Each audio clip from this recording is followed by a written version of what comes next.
Hello friends, welcome back. We will be looking at 10th module in this particular session. What we have done so far, we have looked at some analog and digital signaling and all that. Now, let us look at the electromagnetic spectrum itself, which is going to help us in learning about how the transmission takes place and in which typical frequency of waves are useful for which type of transmission. Okay. What we will be doing is, we will be actually talking about the electromagnetic spectrum, which is useful for communication. The lowest part is known as radio waves and the highest part is visible light that we are all used to.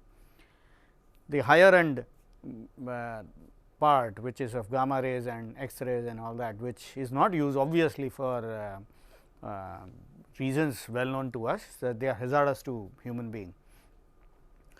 We will discuss types of waves, then their characteristics and where they are used for transmission and spectrum.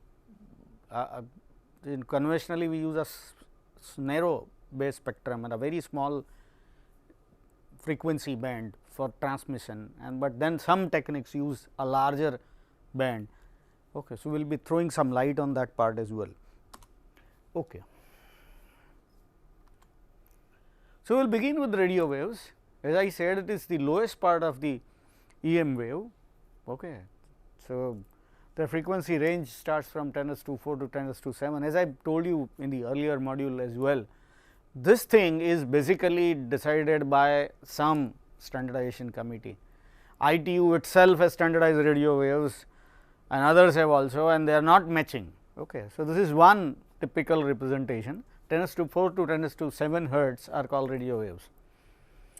And there is a well known principle of physics, says that lambda into f equal to c. Lambda is called the wavelength of the wave, f is the frequency of the wave, and c is the light speed of light, and we are talking about vacuum at this point of time. So, if you multiply the wavelength with frequency of a given wave, the multiplication will always yield the speed of light, and if we are doing this thing in vacuum, the wavelength reduces, frequency does not. The multiplication is the speed of wave in that particular media. For example, air is 2/3 of the light. Okay. So, in that case it is so. Okay. Comparatively, radio waves are easy to produce and use.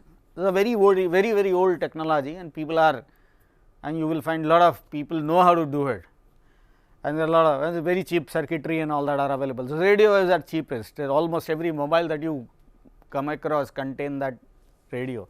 Even the low end basic mobiles do have radios. Okay. One great thing about radio waves is that they pass through obstacles. Okay.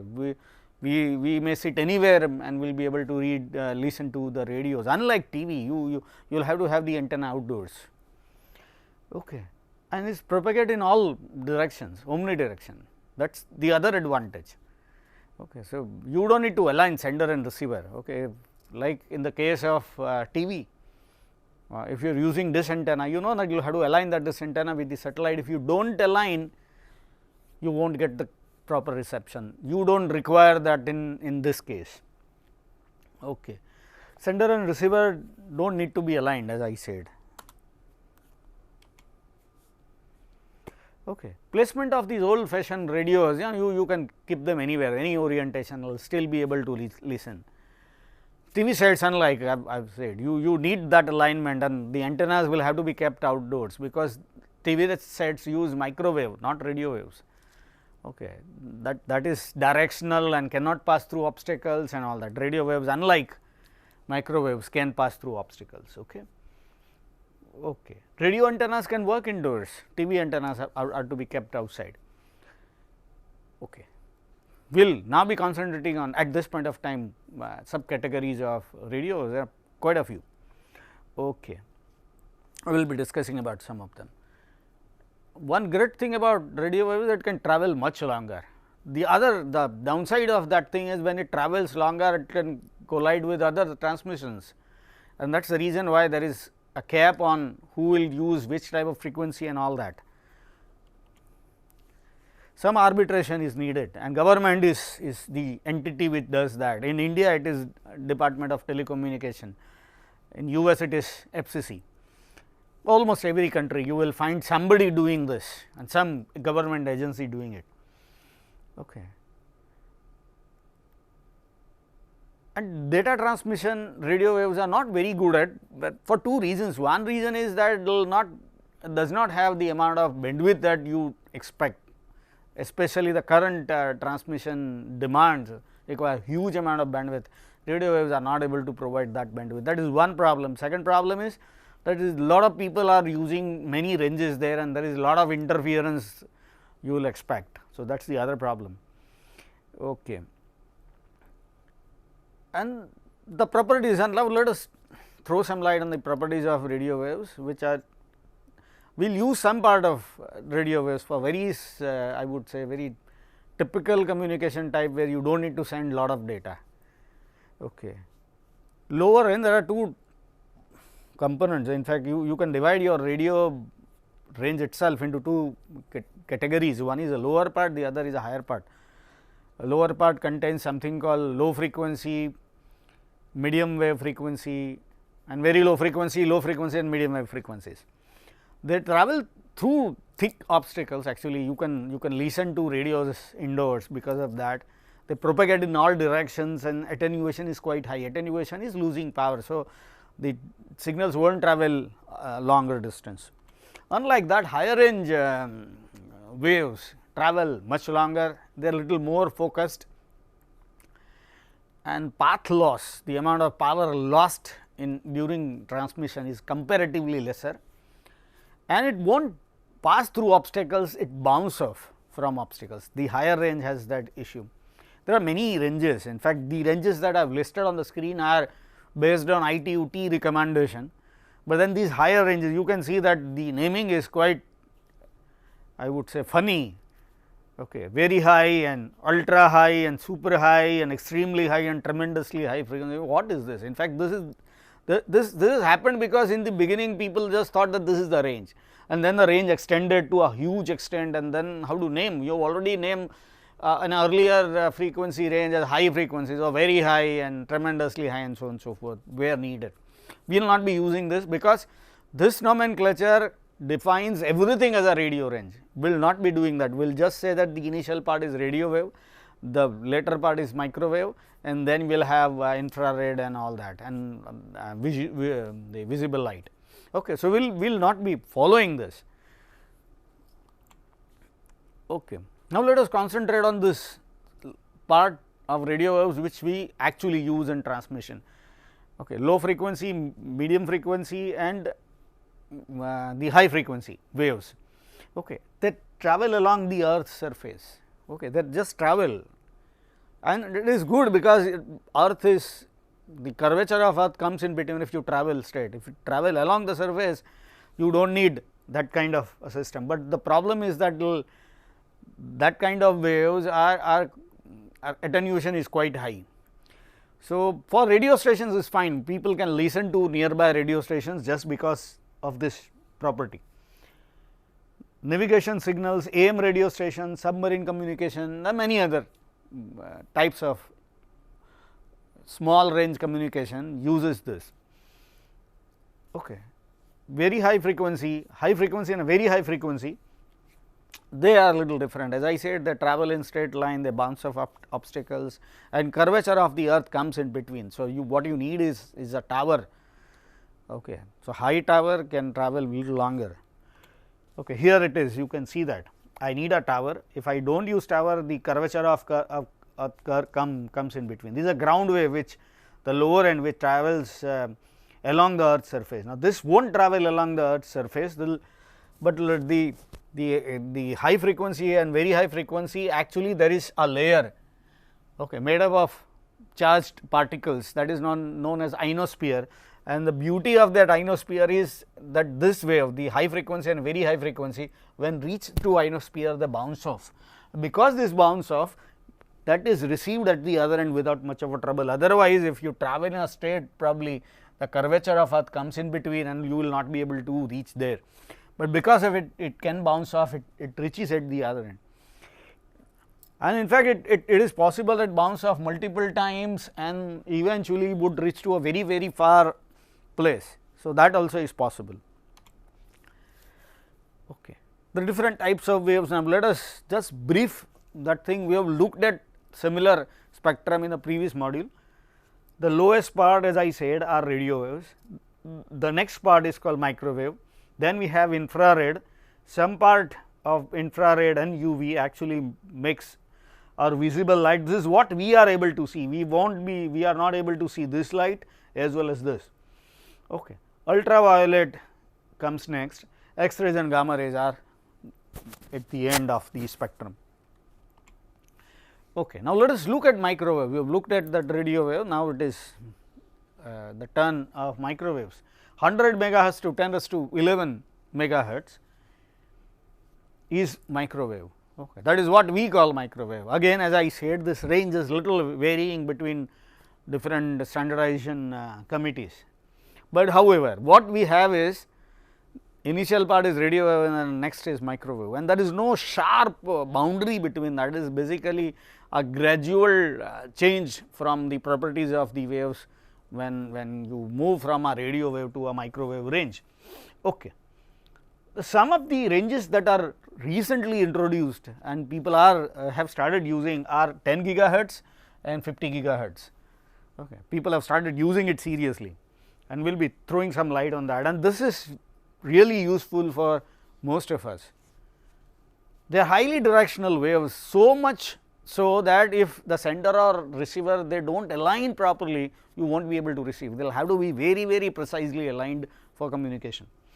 Okay. The other thing, focused microwaves, what does that mean? They travel in a single direction, unlike radio waves travel in all directions. When radio wave travels in all directions, the attenuation obviously is very high. When a wave travel only in a single direction, the attenuation is much lesser, and that is the power of microwave. It can travel much longer because it does not lose energy in all directions, it is only traveling in a single direction. That is the power. Okay. And as I said, the difference comes gradually, there is no sharp boundary between them. Okay. And there is an interesting concept called multiple input, multiple output. Now, how that works, let me explain. See, it is possible to have multiple antennas and receiver also having multiple antennas. Now, what you can do is this one microwave going here, the very frequency microwave is again used here.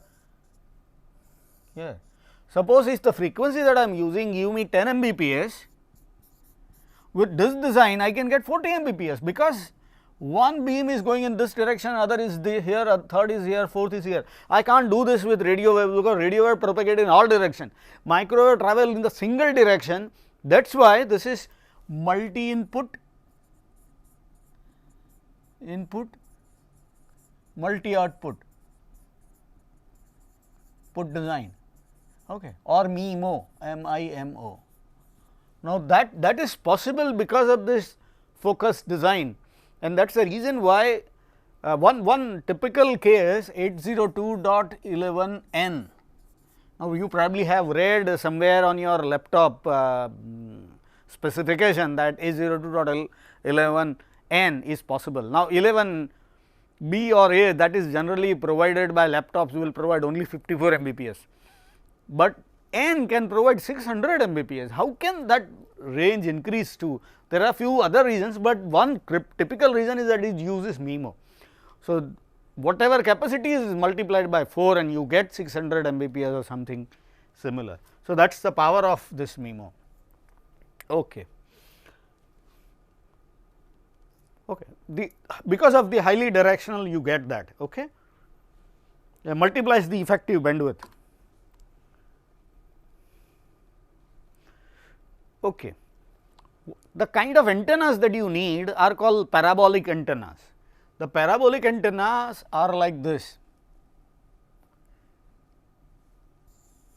Okay, you probably have seen them. All, if you have had that dish antenna at your place, is precisely what I am talking about. It centers, okay, all everything coming is focused at this place, and that this thing is connected to your TV set. This is probably you already seen. So, such an antenna is used here. Okay. Now, this microwave is used at many places. For example, if you have two branches and there is a busy road in between, you would like to connect these two branches, and if you have to dig the road, you need a lot of other problems, because when you start digging roads, municipality people will come and say that you should not be doing it. You do not have right, and if there are people's buildings in between, you can't do that actually. So, there are many other issues in a busy city, or in a case of a sea in between, a rough sea in between, or some other thing. Best solution is to have two towers, have microwave antennas on top of them, and just let them connect in a wireless fashion, absolutely fine. So, that is how it is done. Okay. When the terrain between the sender and receiver requires, in fact, you can't lay wire in between, that is it. In fact, microwave is an excellent alternative. And what you need actually is 50 to 60 kilometer apart, you need a repeater which receives that signal, amplifies the signal and send it across. One great advantage of microwave is that in case of calamities where other infrastructure is just broken or lost, this, if as long as the towers are intact, you can continue transmission. So, that is again a very good advantage. Okay. The few other advantages, the technology is quite mature, so it is quite inexpensive compared to other cases. It bounces off the obstacles, but it will not bounce off from the ionosphere, bounce off from the obstacles. So, that is one thing. So, you will have to have repeaters, okay. You need towers and repeaters and all that, those are needed. Conventional satellite communication and TV communication use this range. So, you probably can understand. There is one problem called multipath fading. The problem is like this. Suppose if suppose a wave is traveling in this direction, it bounces off from the atmospheric layer. Okay. So, original signal travel like this, it bounces off from atmospheric signal and will reach here. Now, both of them meet at the receiver. Now, if both of them meet at the receiver in something called out of phase fashion, is like this, original wave is like this and the other wave, okay, which is refracted and come here, is out of phase, means completely opposite. The result is this 0, you will not receive, receiver will not receive anything on that particular frequency. This is called multipath fading. Now, this multipath fading is a natural phenomenon, you do not have any control over it. So, microwave is plagued by this. What is the solution? Okay. The solution is simple, you just keep some square frequency and whichever frequency you are experiencing multipath fading, just avoid it. There is no solution available which can avoid multipath fading, okay. Is something which is an inevitable, some part of frequency will always face that. Okay. And the other is high end microwaves also have one problem. If you have ever used dish antenna at your place, you know that TVs will not work when there is huge rain, heavy rain. So, whenever, what is the problem? Because those waves are pretty small, okay, and they are absorbed by raindrops. That is the reason you cannot see your TV, the signals will not be able to travel. So, high amount of rain and vegetation actually can absorb those waves. So, in the terrain where it is common, you will not be able to use microwaves to that effect. Okay. Okay. There are many applications which use mobile communication. Mobile, our mobile phone, most of our mobile, all GSM mobile phone, LTE mobile phones use this microwave range. Okay. Long range communication like satellite phones, phone to satellite and satellite to phone is done again in this range. Satellite to earth station, okay, those channels which have studios on earth and communicate over satellite, that long range communication, our dish antenna to satellite and satellite to dish antenna communication, all of them use microwaves. Okay. Arbitration by government here as well is needed, and there are some issues. ITU is working on something where every country has the same range to follow, and there are some advantages. Like if you buy one mobile phone, it works across multiple countries. So, that is good. You can mass produce such devices obviously will be cheaper, and that the mass production can happen in a country where the labor is cheaper, and so on and so forth. So, this is a great thing to have, but then there are a lot of other forces. DOT, Department of Telecommunication in India is following it, in even FCC is following in US. They are plagued by issues which are not technical. Okay. So, you know what are the problems, and because of such cases 3G took almost 10 years, then it at scheduled time, and it lost its relevance actually when it arrived. So, that is a problem, but okay. That the arbitration by government is a typical hindrance in technological this thing, but anyway it is needed also, because if you do not have that arbitration, people produce devices which use the range they want and there is a chaos. So, you need arbitration and you need a better process. Okay. Infrared is the next, after microwave there is an infrared.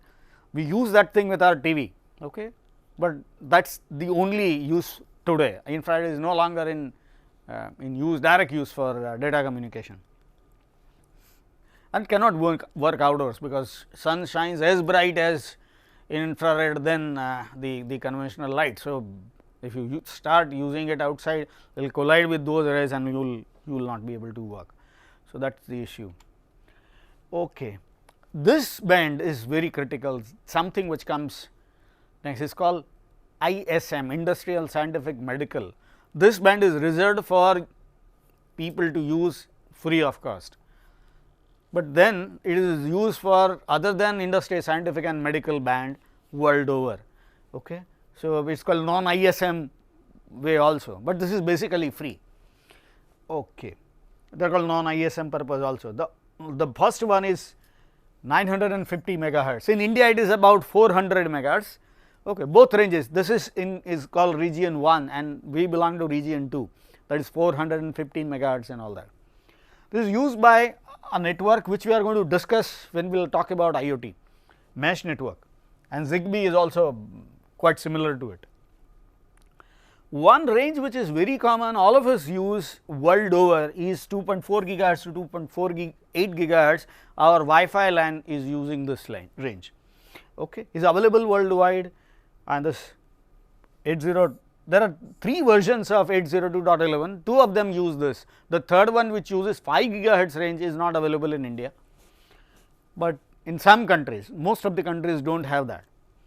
Bluetooth also works in the same range, and there are many other remote control devices, garage door openers, even microwave ovens use the very frequency. It is very crowded, lot of people using it, lot of interference is expected.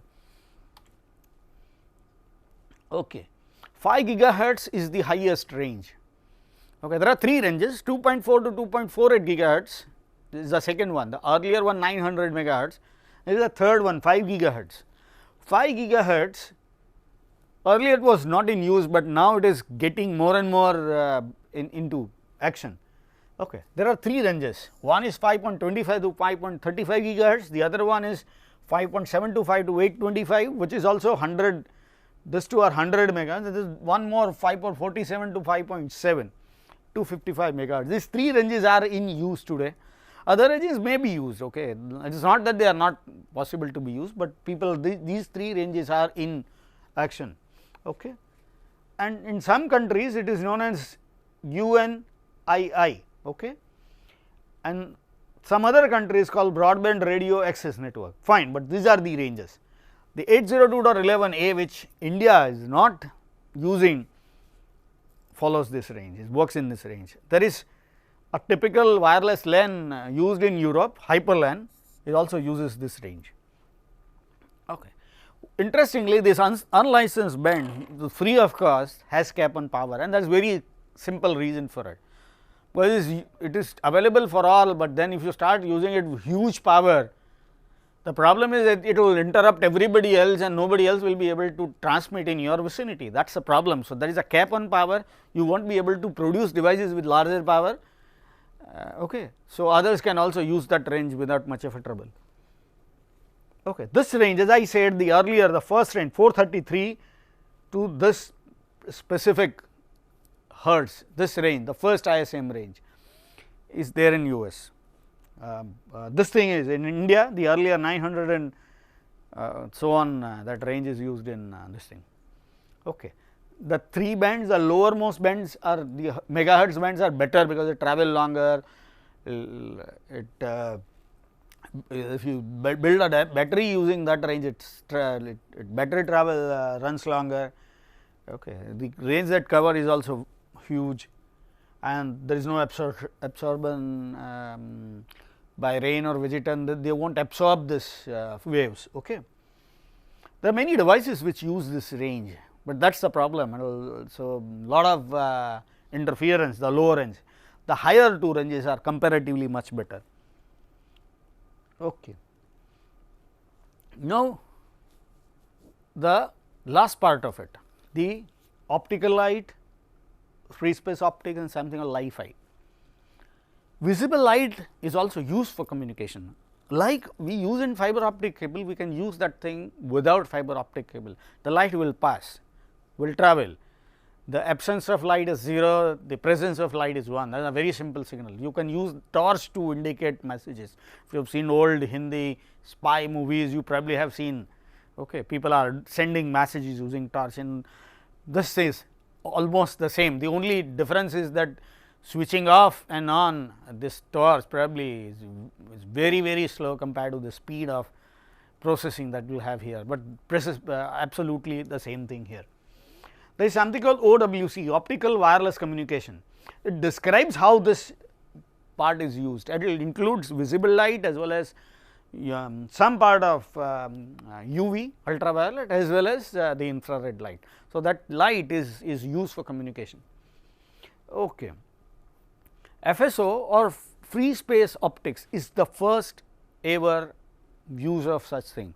Now, where is it used? It is used strangely in, for example, there is an aeroplane. Okay, I can't draw it. So, there is an aeroplane going on, and there is one more. Okay. There is one more aeroplane. Now, they can talk to each other using FSO. Okay. Even satellites talk to other satellites. Okay. FSO is capable to communicate. Now, you can see that here between them there is no other possibility, you can't lay wire there, you only can communicate in a wireless fashion. And if you use visual light, remember, higher the frequency, better the bandwidth. Visual light is on a very high range. So, the amount of bandwidth that we get is very huge. Okay. So, you can see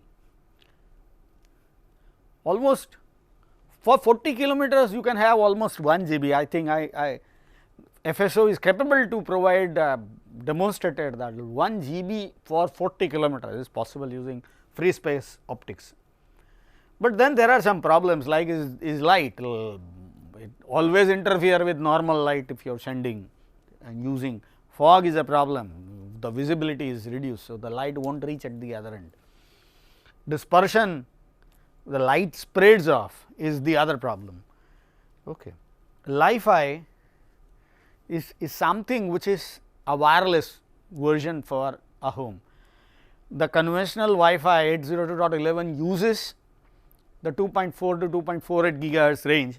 This Li-Fi uses visual light instead. Okay. LED switches off and on, but it does so fast that human eye cannot detect, and it uses the light is dim to a very low level. So, human eye cannot even detect that, but it is used in a single room. It is possible to send and receive messages using light rather than electromagnetic wave of 2.4 to 2.48 gigahertz. That is normally our LAN is using, our wireless router is doing. Okay. And you can see the power of it, 224 GB in a closed space is possible, people have achieved.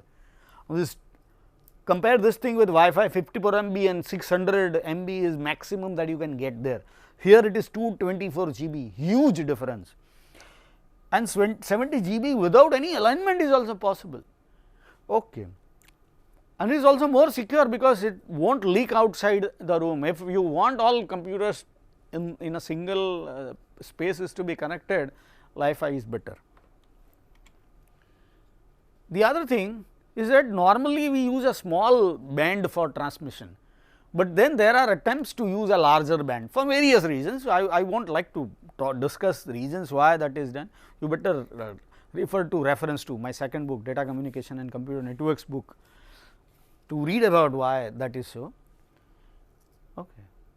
Narrow bands are quite common. GSM uses 200 megahertz band. In 200 megahertz band, GSM uses that this band for 6 users. It divides that thing based on time division multiplexing and frequency division multiplexing. So, it is using a narrow band. Our radios use a very narrow band. You are given a typical frequency and you will be transmitting on that frequency and people are receiving on that frequency. So, that is the other example. But then wideband transmission is also used. Old direct sequence spread spectrum was used by Wi-Fi in the older version of Wi-Fi. CDMA was used for a little older version of mobile technology. FHHSS was also used by the first version of communication long back. Is also used in Bluetooth and few other cases. Okay. But interesting solution which is emerging is called ultra wideband or UWB. UWB is sends data in a very wide channel, more than 5 gigahertz channel, and it is so good that in a very suppose if you sending something, now there is a narrow band transmission going on, it is obviously going to interfere, but the interference is so less that is like even less than the normal noise that you make. So, you usually have those algorithms which can remove that noise. So, the possibility is that if you are using UWB for a very wide range and so a very small fraction will not use much of the transmission. If there is another transmission going on that frequency, our transmission will be a small noise for it. So, it will not be a problem. We can in fact UWB says that we are going to use all licensed frequencies together without disturbing them. So, that is the power of UWB, ultra wideband. Okay. And it has other benefits also. It was a very wide frequency with very low power spectral density. You do not require a lot of power for doing it. So, that means the devices can have a smaller battery, can run longer without recharging and so on and so forth, and only of a little interference with narrowband transmission in that range if it is going on. Okay. And it does not have multipath fading problem which we had with multipath this thing, the microwaves. Battery life is better and is used actually. UWB is a very good candidate for sensor nodes and other devices where battery is a critical issue. The only problem with this is that people who own those ranges are going to oppose obviously. So, people are working on solving this problem, but UWB probably is the frequency is the solution of the future. With that note, let me conclude. We looked at complete EM spectrum. We started with radio waves, then microwaves, then infrared, visible light. We have looked at Li-Fi, and we have also in the end looked at spread spectrum communication including UWB, which obviously I believe that is a technology of tomorrow. With that, I would like to conclude. Thank you all.